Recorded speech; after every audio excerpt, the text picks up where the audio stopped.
आणीबाणी काळाला 50 वर्ष पूर्ण झाली. त्यानिमित्त संघ परिवार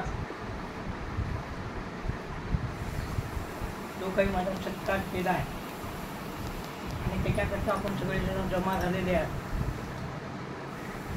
आणि त्या काळातला काय अनुभव वगैरे सगळं ऐकण्याकरता आपण सगळे एकत्र जमा झालेलो आहे. मी तुमच्यापैकीच एक आहे, पण काही का होईना पुढच्या पिढीला काहीतरी मार्गदर्शन व्हावं.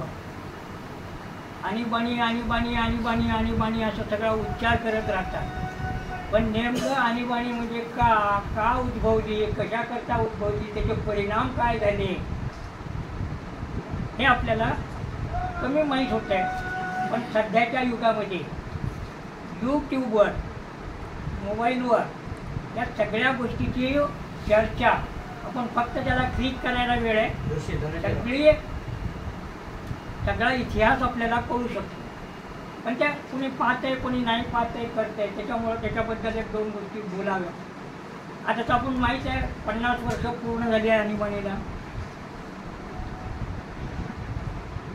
त्याच्या आधी 20-25 वर्ष, म्हणजे ज्यांचं आज कितीला 60-65 वर्षाच्या पुढून जे लोक असतील त्यांना थोडं बहुत काहीतरी आणीबाणीच्या काळ समजत असेल, पण त्याच्यानंतरच्या पिढीला अजिबात काही समजत. मग आता हे आणीबाणी आणीबाणी म्हणते ती का उद्भवली बाबा, कशाकरता उद्भवली, त्याचे काय परिणाम झाले. मी अधिक वेळ न घेता थोडक्या वेळेमध्ये या आणीबाणीचं वर्णन करू इच्छितो. आपल्याला सगळ्यांना माहीत आहे, आता मी सांगायची गरज नाही, पण केवळ टीका म्हणून काही समजा हे होईल. आता हे आपण परिवारातले माणसं असल्यामुळं इथं सगळं खुलेआम बोलायला परवानगी आहे, पण बाहेर बोलायचं झालं तर पक्षाचा विषय टाळावा लागतो.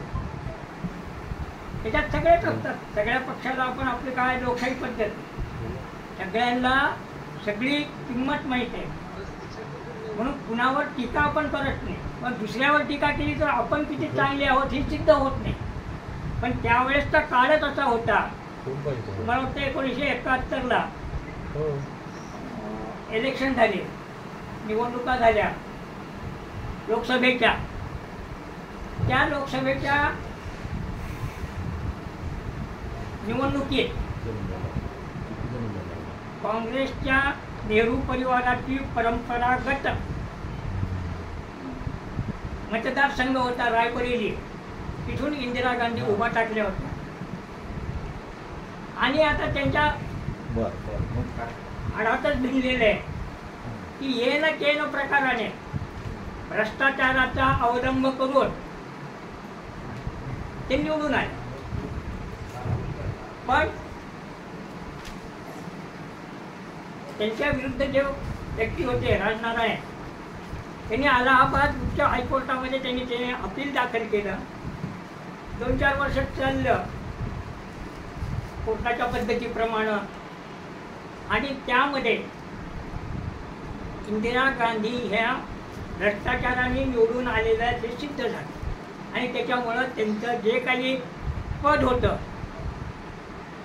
ते डावलून त्यांचा नेक्स्ट कॅन्डिडेट जो होता त्यांना विजयी घोषित करण्यात आला. पण आपला पराभव मान्य करते ही काँग्रेस असली. त्याने त्याच्यामध्ये रिपिटेशन होण्याची शक्यता आहे. आता त्याला मला नाविलाज आहे. मगाशी डॉक्टर केरेकरनी मुलाखत देते वेळेस हे काही मुद्दे त्याच्यात मांडले, आणि त्याला नाविलाज आहे. मग त्याने ते सुप्रीम कोर्टामध्ये अपील केलं. सुप्रीम कोर्टामध्ये गेल्यानंतर तिथेही त्याने ते आपला ठसा उमटवला. जनरली सुप्रीम कोर्टाचे जे जजेस असतात, वकील मंडळी असतील, सगळे असतील, आणि आपल्या सगळ्यांनाही माहीत असेल सिनियरिटी प्रमाणे त्यांचं प्रमोशन. पण यांनी 3 जजेसला डावलून आपल्या अनुकूल जजेसची अपॉइंटमेंट चीफ जस्टिस म्हणून सुप्रीम कोर्टामध्ये केली. पण मगाशी सांगितल्याप्रमाणे शेवटी कोर्ट आहे, कायद्याप्रमाणे कोर्ट चालणार. कुणाच्या काही मनधरणी वगैरे कुणी काही करत नाही किंवा काही उपयोग होत नाही. पण शेवटी तिथेही त्यांचा निराशापदरी पडण्यात आली, पडली आणि लोक वरली. आता या सगळ्या पार्श्वभूमीवर सगळे रस्ते बंद झाल्यानंतर निवडणूक घेण्याशिवाय पर्याय नव्हता आणि 1970 मध्ये पुन्हा निवडणूक लादल्या गेली. मग हे जे टॉप लिडर्स होते, मोरारजी देसाई, अडवाणी, अटलजी, जयप्रकाश नारायण, जॉर्ज फर्नांडिस, हे सगळे जे टॉप लिडर्स होते त्यांच्यामध्ये काही मतभिन्नता होती. काही लोक म्हणले की बाबा आपण इतके वर्ष म्हणजे जवळपास 21 वर्ष आणीबाणी होती, 21 महिने आणीबाणी होती, 21 महिन्यामध्ये आपण काही करू शकलो नाही किंवा बाहेरही काही करता आलं नाही आपल्याला. मग आता करून काय उपयोग आहे, निवडणुकीवर बंद करतात. पण काही सुज्ञ तज्ज्ञ मंडळी होती ते म्हणजे तसं नाही, निवडणूक लढवू, लोकांचा उद्रेक आहे, लोक आपल्याला मतदान करतात. आणि मग इलेक्शन डिक्लेअर झालं, आले, त्याच्यात जनता पार्टी निवडून आली, बहुमतानं निवडून आली, काँग्रेसचा धुव्वा उडाला आणि मग मोरारजी देसाई पंतप्रधान झाले आणि 21 मार्च 1977ला आणीबाणी उठली. आणि त्याच काळात आम्ही रात्रभर जेलमध्ये, नाशिक सेंट्रल जेलमध्ये निकाल ऐकत होतो. पहाटे 4 वाजता जेलर्स आले की सगळे तुमचे कपडे वगैरे सगळे आवरा, तुमची सुटका झाली आणि मग आम्ही बाहेर आलो. पण ही सगळी पार्श्वभूमी होती. मग आता आणीबाणीमध्ये नेमकं काय झालं, मगाशीच म्हणल्यासारखं त्या माकडाच्या गोष्टीसारखं होतं. इतकी दहशत निर्माण झालेली होती की भारत माता की जय म्हणलं तरी त्याला देशद्रोह होत होता आणि त्याला जेलमध्ये टाकत होते. त्याला काही कारण नव्हते, काही नव्हते. कारण दिशा म्हणून एक कायदा जे कोर्टाची सगळी दरवाजे बंद करते, कुणालाही कशाही रीतीनं आपल्या अन्यायाविरुद्ध न्याय मागता येत नव्हता. त्याला मिसा म्हणायचं, MISA, maintenance of internal security act. आणि त्या ॲक्टखाली कुणालाही कधीही कितीही दिवसाकरता कारणं न दाखवता पुन्हा त्यांच्या जवळच्या नातेवाईकांना वगैरे कुणाला न कळता डांबून ठेवण्याचे अधिकार होते. आणि त्या कलमाअंतर्गत ह्या सगळ्या लोकांना, जवळपास 1 लाखच्या वरे लोकांना देशामध्ये डांबून ठेवले. आता त्यावेळेसची परिस्थिती कशी होती बघा, ते इथलंच उदाहरण देतो, त्याच्यामुळे तुम्हाला बाकीच्या सगळ्याच गोष्टी होत्या. आपल्याकडे सत्यनारायण काळेंचं दुकान होतं. सत्यनारायण काळे त्यावेळेस कम्युनिस्ट पक्षाचे पुढारी होते. त्यांनी, रघुवर रेड्डी, आणखी दोघांनी, असं 4-5 जणांनी मोर्चा काढला. कशाकरता काढला, आणीबाणीच्या विरोधात, आणीबाणीच्या विरुद्ध घोषणा देणं आणि भारत माता की जय, एवढ्याच गोष्टी आहेत. संपलं. 4-5 जणांनी उठले, ते केलं, त्यांच्यावर गुन्हा दाखल झाला, त्यांना काय शिक्षा व्हायची ते झाली, सगळं. म्हणजे तुम्ही कुठल्याही प्रकारचा आवाज तुमचा कुठल्याही प्रकारे तुम्ही घोषित करू शकत नव्हता किंवा सांगू शकत नव्हता, अशी परिस्थिती होती. दुसरी गोष्ट, नवरा नवरीची वरात जर चालली असेल तर नवरी तिथंच घरी आणि नवरा घरी. काय गुन्हा आहे, काय नाही, काही नाही. प्रेत यात्रा चालली असेल, प्रेत तिथंच. प्रेत यात्रेच्या सगळे लोक मध्ये. आपल्या हिंदू धर्मामध्ये आपण आई वडिलांचा श्राद्ध साजरे करतो. पंढरपूरची गोष्ट आहे, श्राद्धा करता ब्राह्मण बसलेले जेवायला. कुठं काय त्यांना नाव सापडले की काही नाही, की ते नाव शोधत पोलीस आले. यांचं काय, हे शास्त्री अमुक, शास्त्री तमुक, शास्त्री अमुक आहे, तमुक आहे. आपले पंचांग करते दाते ते देखील आमच्या बरोबर होते. त्यांना लगेच काही कारण वगैरे न करता तसंच उठलं. मगाशी म्हणल्याप्रमाणे हे क्रीम ऑफ द सोसायटी होते. त्याच्यात डॉक्टर होते, चांगले डॉक्टर, चांगली वकील मंडळी, चांगले समाजसुधारक, सगळ्या स्तरातले चांगले लोक होते. मग आता कुठले बाहेर काही बोलायचं नाही, कुठं काही आवाज काढायचा नाही. इतकी दहशत निर्माण झाली की त्या वेळेस वर्तमानपत्रात देखील कोणाला काही बोलता येत नव्हतं. वर्तमानपत्राचे पुस्तकं धावले गेले होते. त्यांच्या मुद्रणालयाची वीज त्याच रात्री कापल्या गेली होती, जेणेकरून त्यांनी वर्तमानपत्र छापता येऊ नये. त्यांच्यावर सेन्सॉरशिप लागू केली. त्यांचा एक माणूस, पोलीस असायचे, त्यांचा एक माणूस असायचा. त्यांनी सगळं वाचून बघायचं, कुठल्या बातमी आहे का, याच्यात काही सरकार विरुद्ध काही गोष्टी आहेत का, किंवा काही आपल्याला नुकसान पोहोचण्यासारखं आहे का, असं सगळं सेन्सॉर करूनच ती बातमी छापायची. एवढंच नाही तर आमच्या बाबतीत जेलमधून आम्ही जे काही पत्र पाठवत होतो ते जेलमध्ये सेन्सॉर होत होते, पाहत होते. ते काही बाहेरून काही बॉम्ब पाठवतात का, किंवा काही आणखी सावरकरांचं उदाहरण, बाहेरमधून जेलमधून काहीतरी काही विस्फोटक अशा काही घटना घडतात का, करतात का, त्याच्याकरता आमच्या सगळ्यांचे पत्र सेन्सॉर होते. तिथे एकदा सेन्सॉर होत होते, इथं पोस्ट ऑफिसमध्ये आल्यानंतर इथं सेन्सॉर होत होते, आणि मग आमच्या कुटुंबियांना दिले. म्हणजे इतकी दहशत होती. आमच्या घरावर 24 तास CIDचा पहारा होता. कशा करता, यांना कोण भेटतंय, याच्याकडे कोण जातंय, किती वेळ बोलले, काय झालं काय नाही. तो माणूस घराच्या बाहेरून पडला की तिच्या पाठीमागे लगेच तसे घरा लागायचे. कशाला गेला होता, काय काम होतं, इतके वेळ तुम्ही का बसला होता, काय बोलणं चालणं झालं तुमचं.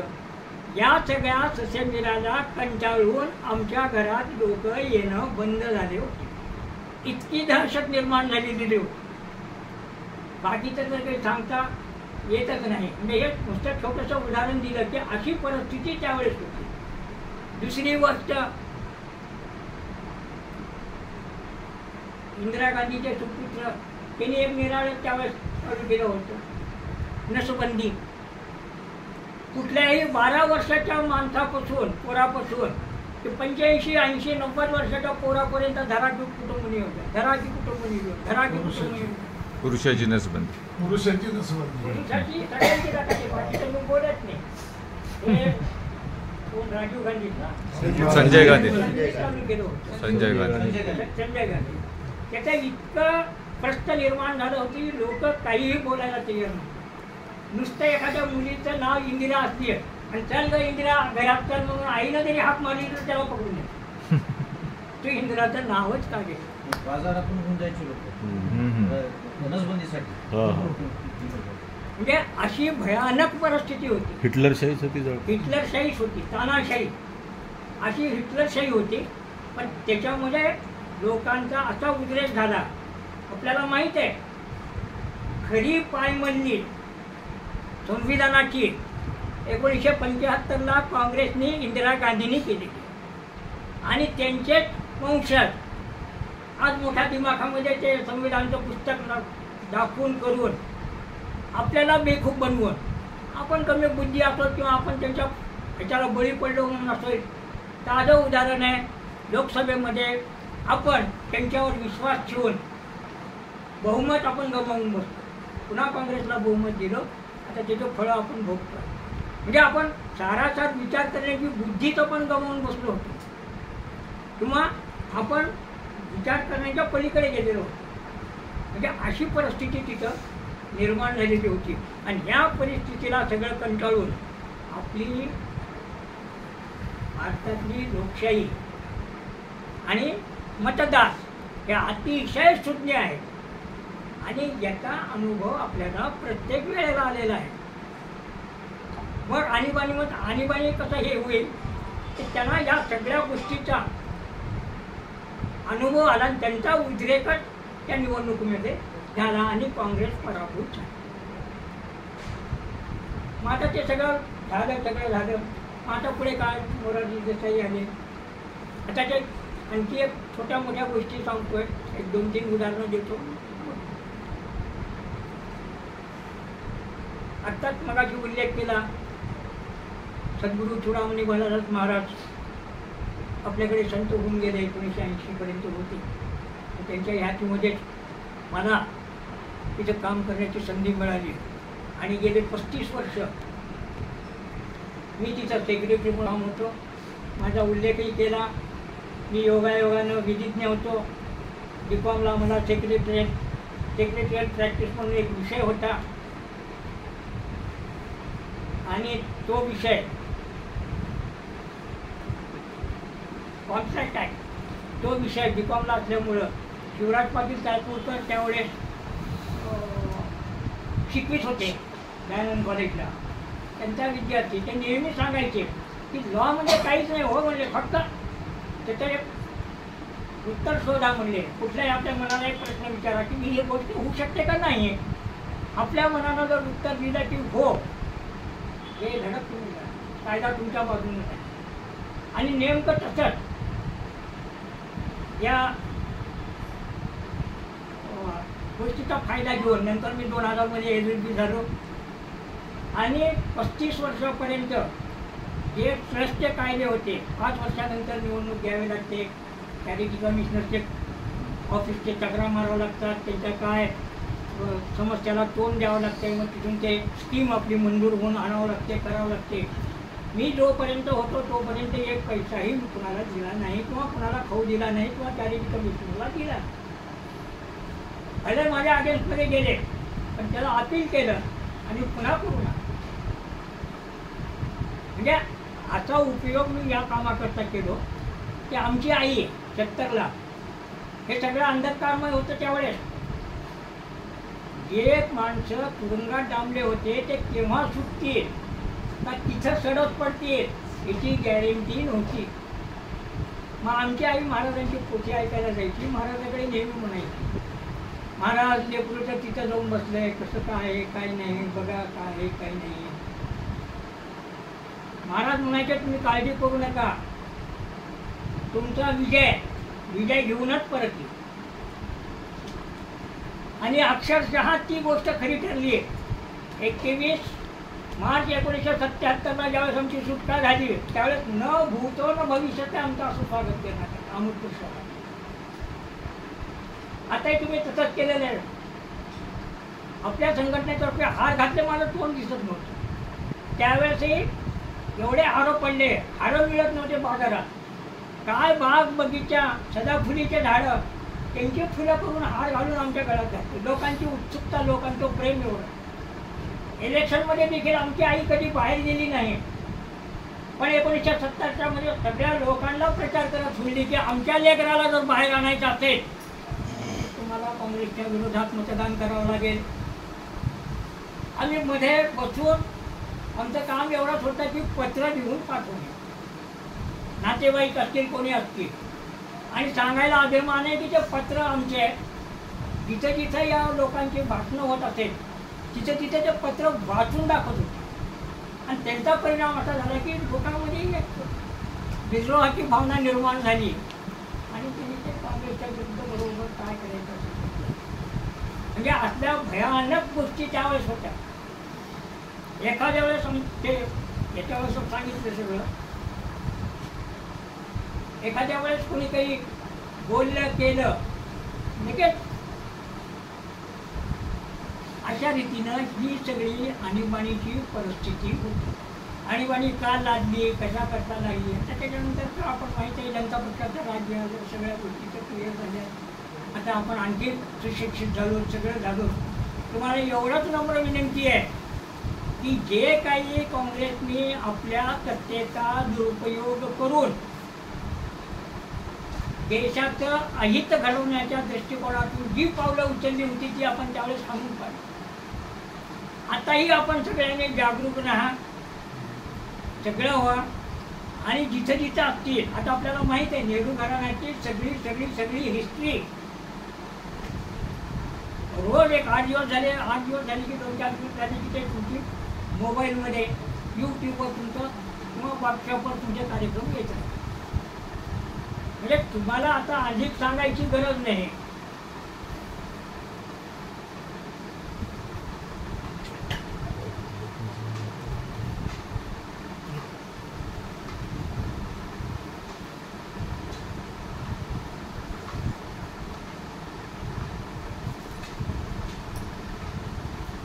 तुम्ही सगळे तज्ज्ञ आहात, सगळ्या गोष्टी आहेत. तर माझ्या तब्येतीची काळजी घ्यावी लागते. माझे इंडोप्लास्टिकचं सर्जरी झालेली आहे, मला जास्त बोलायचं नाही.